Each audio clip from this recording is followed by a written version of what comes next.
Before we dive into this shocking story of family betrayal and brilliant revenge, make sure to hit that subscribe button and ring the notification bell.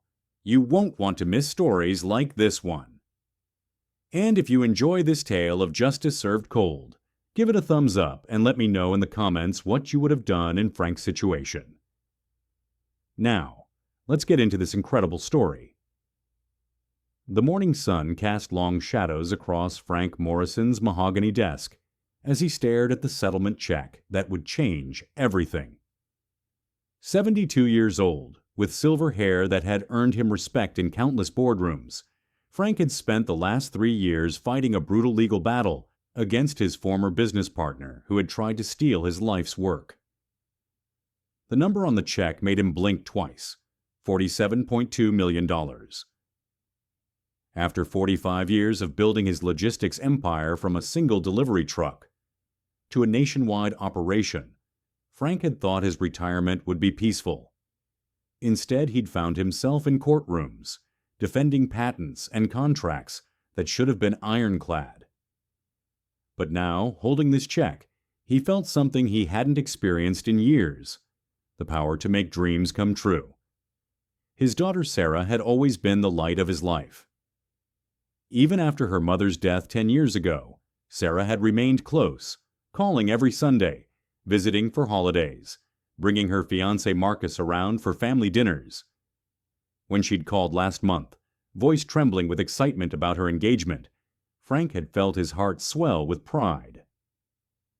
"Dad, I know this is asking a lot," Sarah had said, "but Marcus and we've been dreaming of this perfect wedding. The venue we want costs $200,000, and with all our student loans and his startup costs. I hate to even ask." Frank had stopped her right there. "Sweetheart, after what I've been through these past few years, nothing would make me happier than seeing you walk down the aisle in the wedding of your dreams.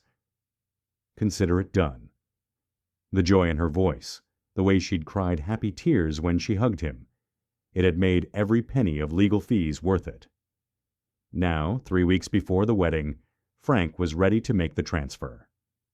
He'd already spoken with the venue coordinator, a crisp professional named Margaret, who'd assured him everything was progressing beautifully. The invitations had gone out to 200 guests. The flowers were ordered. The photographer booked. Sarah had sent him photos of her dress, a stunning creation that had cost more than some people's cars. Frank picked up his phone to call Sarah and let her know the money was ready to transfer when a notification popped up on his laptop. His nephew Jake, his late brother's son, had tagged him in a Facebook post. Frank rarely used social media, but Jake had been helping him set up accounts to stay connected with family. The post was a meme, something about parents and money.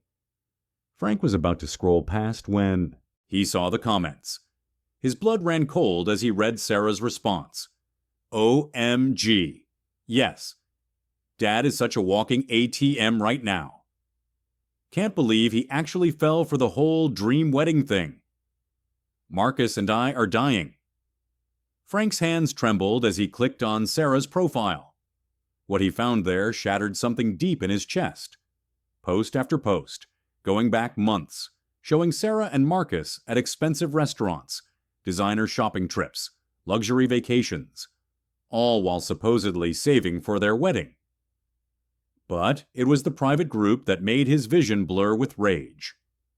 Someone had accidentally made it public for a few hours before changing the privacy settings, but Jake's social media savvy had taught Frank how to find cached versions. The group was called Inheritance Hunters and had 12 members, including Sarah and Marcus. The posts were beyond cruel. Sarah Morrison. Update on Operation Golden Goose. Dad totally bought the struggling young couple act. $200,000 secured for the wedding, which means we can pocket the money we were actually going to spend and use it for the honeymoon in Bali, and down payment on the condo. He's so lonely since Mom died, he'll literally pay for anything if he thinks it'll make us happy. Marcus Chan. Your dad is such a mark, babe. My buddy Trevor says his dad is the same way. They just need to feel needed. Play up the grateful daughter thing a little more, and we could probably get him to cover our student loans too. Sarah Morrison. The best part is he has no idea we've been monitoring his legal case. When that settlement comes through, we're going to suggest he invest in Marcus's crypto startup. AKEA, our retirement fund. Marcus Chen. God, old people are so gullible. He probably thinks we actually want him at family dinners. Sarah has to pop a Dramamine before we go over there, because his stories are so boring. Frank's chest tightened as he scrolled through months of posts. They'd documented every family dinner, every phone call, every moment he'd thought was genuine connection. Sarah had shared screenshots of his loving text messages with laughing emojis. Marcus had posted photos of Frank's gifts with captions like, "Guilt money from the Guilt Trip King." The worst post was recent, just 2 days ago. Sarah Morrison. Marcus thinks we should feel bad about taking Dad's money, but honestly, he's 72. How much longer is he really going to need it? We're just getting our inheritance early. Plus, he's been so depressed since Mom died. At least this way he gets to feel useful before he becomes a burden. Frank sat back in his chair, staring at the ceiling. 47 years of marriage to his beloved Helen. 30 years of bedtime stories, school plays, soccer games, and dance recitals. 20 years of college tuition, car insurance, and safety nets. All of it had led to this moment, where his only child saw him as nothing more than a walking bank account with an expiration date. The phone rang. Sarah's name appeared on the screen with the heart emoji he'd added next to it. "Hi, Daddy." Her voice was bright, cheerful. "I was just thinking about you." "How are you feeling? You sounded tired last time we talked." Frank's jaw clenched. Even now she was performing. "I'm fine, sweetheart. Just reviewing some paperwork." "Oh, boring business stuff?" "Well, I won't keep you long. I just wanted to check if the venue payment went through okay." Margaret called and said she hadn't received the transfer yet. Of course she had. Frank had been planning to send it today, but now. There's been a small delay with the bank. Nothing to worry about. Should be resolved soon. "Oh, okay. Thanks again, Daddy. You're the best father in the world. I love you so much." "I love you too, Sarah." But as Frank hung up, he realized he wasn't sure if that was true anymore. Did he love the daughter who existed in his memories, or the stranger who'd been performing for him for months? Frank spent the next hour reading every post in the group, screenshotting everything before it could be deleted. His business mind, dormant since retirement, began working again. These weren't just cruel comments. They were evidence of fraud. Sarah and Marcus had misrepresented their financial situation to obtain money under false pretenses. That was a crime. But more than that, it was a betrayal so complete that it demanded a response equally devastating. Frank opened his laptop and began making phone calls. His first call was to Margaret at the venue. "This is Frank Morrison. I need to make some changes to my daughter's wedding contract." "Of course, Mr. Morrison. What changes did you need?" "I want to transfer the contract entirely into my name.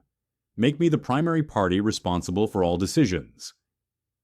Margaret hesitated. "Sir, that's unusual, but I suppose we can arrange that. May I ask why?" "I want to surprise Sarah with some additional services. But I need complete control over the event to make sure everything goes perfectly." "That's so thoughtful. I'll have the paperwork ready this afternoon." Frank's second call was to his attorney, David Reeves, who'd handled the recent lawsuit. "David, I need to discuss some family matters. Can you meet me today?" "Of course, Frank. Everything all right?" "I'll explain when you get here. Bring everything you know about fraud prosecution." His third call was to his financial advisor. "Patricia, I want to establish a scholarship fund, full legal documentation, press release, the works. I want it announced publicly at a specific date and time. That's wonderful, Frank. What's the timeline? 3 weeks. And Patricia? I want the announcement to be big, really big. Frank spent the afternoon in meetings, his business mind sharper than it had been in years. The plan forming in his head was complex, requiring precise timing and absolute commitment. But as he reviewed the screenshots of his daughter's posts, he felt no hesitation. By evening, everything was in motion.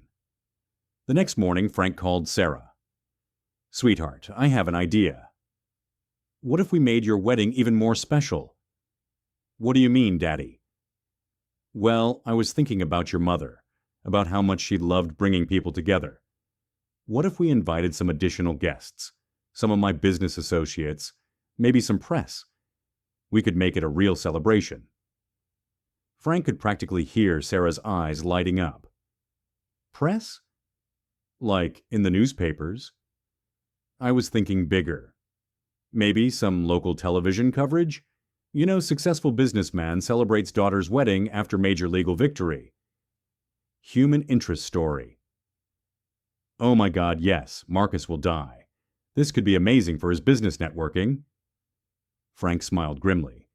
"I'll make some calls." Over the next 2 weeks, Frank orchestrated his plan with military precision. He contacted every local news outlet, spinning a story about a heartwarming family celebration after a difficult legal battle. He reached out to business associates, old friends, and community leaders. The wedding wasn't just going to be witnessed by Sarah's friends. It was going to be a public event. Meanwhile, he continued monitoring the Inheritance Hunters group.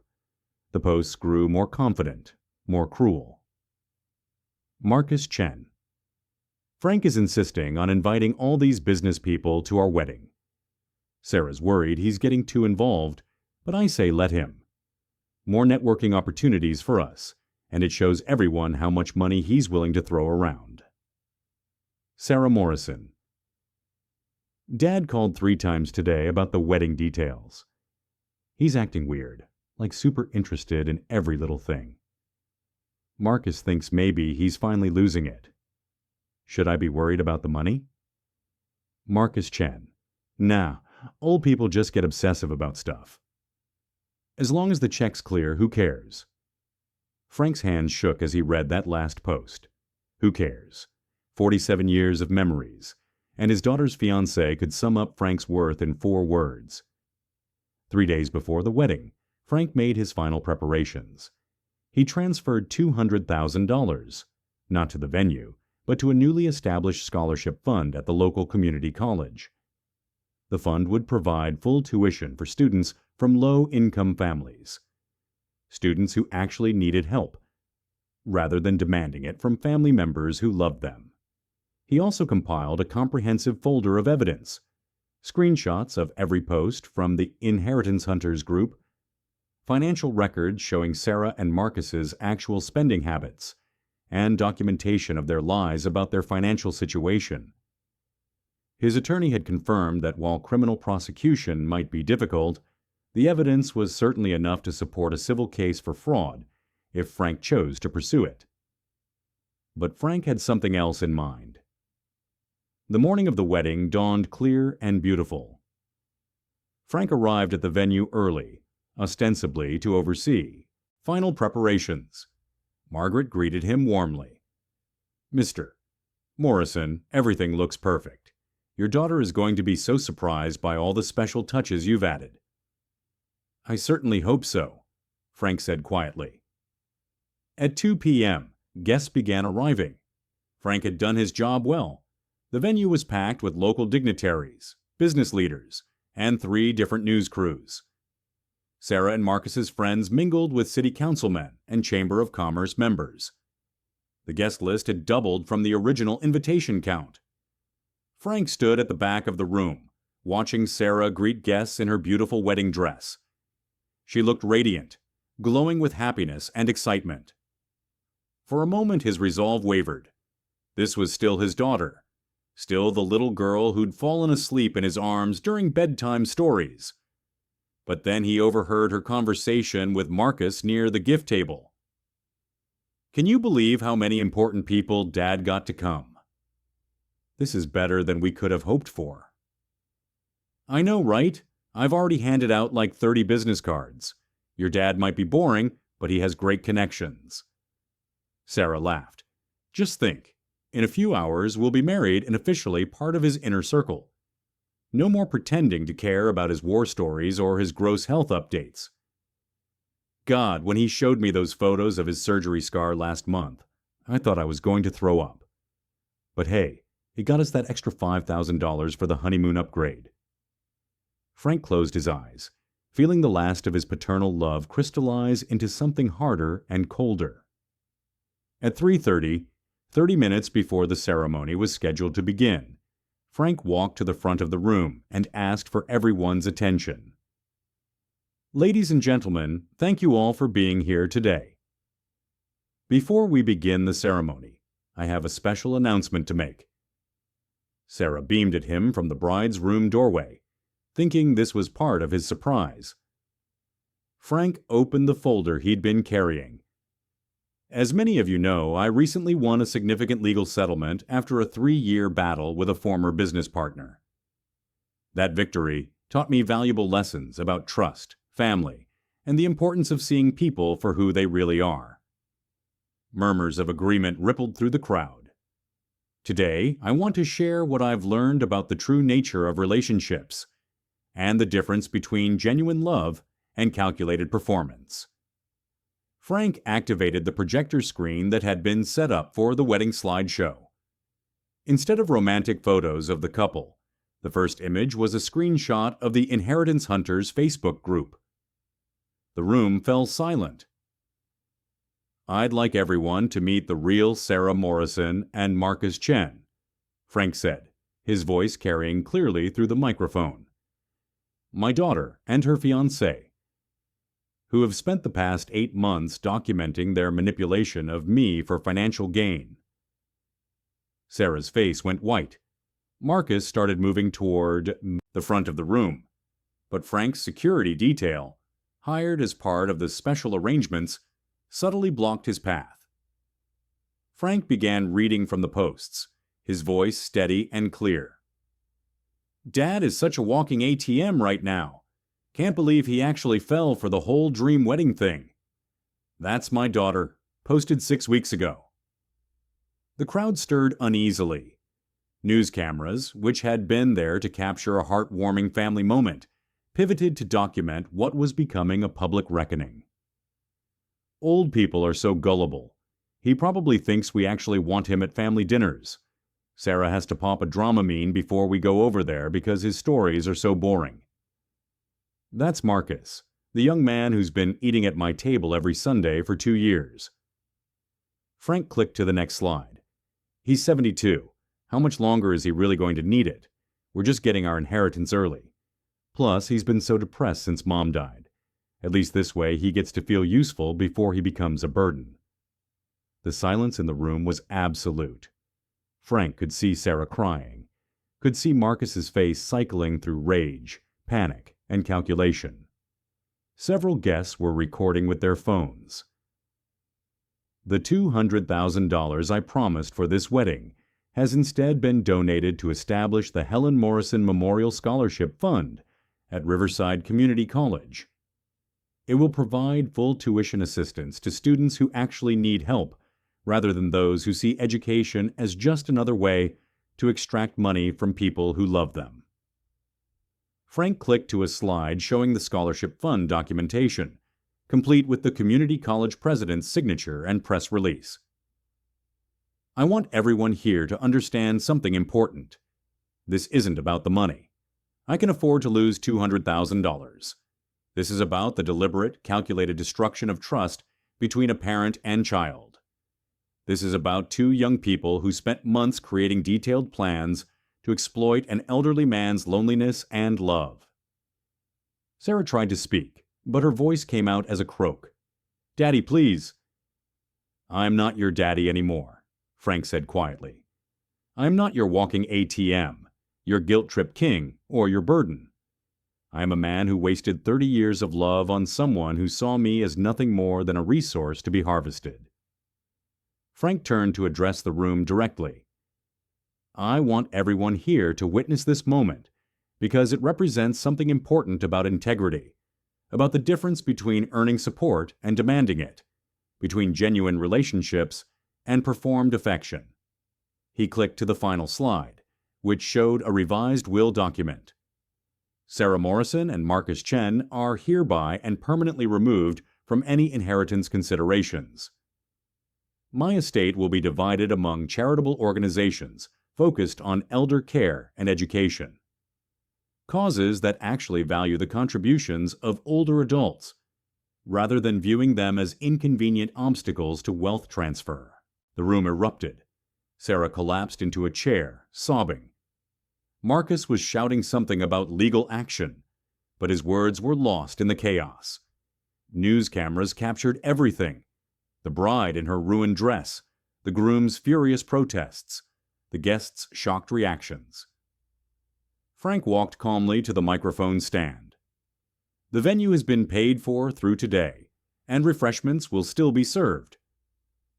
I encourage everyone to stay and celebrate, not a marriage built on deception, but the triumph of truth over manipulation." As Frank walked toward the exit, he was surrounded by reporters shouting questions. He paused at the door and turned back to look at Sarah one final time. She was staring at him with a mixture of devastation and rage, her carefully constructed world crumbling around her. For just a moment, Frank felt a flicker of the old pain, the old love. But then he remembered Marcus's words. How much longer is he really going to need it? Frank straightened his shoulders and walked out into the sunshine. The story made national news within hours. Millionaire father exposes daughter's wedding scam. Became a viral sensation. Shared millions of times across social media platforms. The Inheritance Hunters Facebook group was screenshot and dissected by internet commentators. Sarah and Marcus became cautionary tales about greed and entitlement. Frank received hundreds of messages of support from other elderly people who'd experienced similar betrayals from family members. The scholarship fund received additional donations totaling over $50,000 in the first week alone. Sarah and Marcus attempted to sue for defamation, but the case was quickly dismissed when Frank's attorneys presented the documented evidence of their fraud. They tried to claim the social media posts were jokes taken out of context, but the sheer volume and detail of their scheming made that defense impossible. 3 months later, Frank received a final message from Sarah. "I hope you're happy. My life is ruined. No one will hire Marcus because of what you did, and I can't even show my face in this town. You destroyed your own daughter over money." Frank deleted the message without responding. Sarah still didn't understand. It had never been about the money. Frank Morrison lived 12 more years, during which he traveled extensively, made genuine friendships with people who valued his stories and wisdom, and found deep satisfaction in mentoring young entrepreneurs who reminded him of his younger self, hungry, grateful, and honest. The Helen Morrison Memorial Scholarship Fund eventually grew to over $2 million, helping hundreds of students achieve their educational dreams. Frank attended every graduation ceremony, shaking hands with young people who thanked him not because they had to, but because they wanted to. He never spoke to Sarah again, but sometimes, late at night, he would look at old photos of her as a child and remember the daughter who had loved him genuinely, before greed taught her to see him as a means rather than a man. That daughter had been worth every penny he'd ever spent on her. The woman who replaced her wasn't worth a single dollar more. What family betrayals have you witnessed? Have you ever had to choose between enabling toxic behavior and protecting your own dignity? Share your thoughts on how elderly family members can protect themselves from financial manipulation while still maintaining genuine relationships with those who truly care.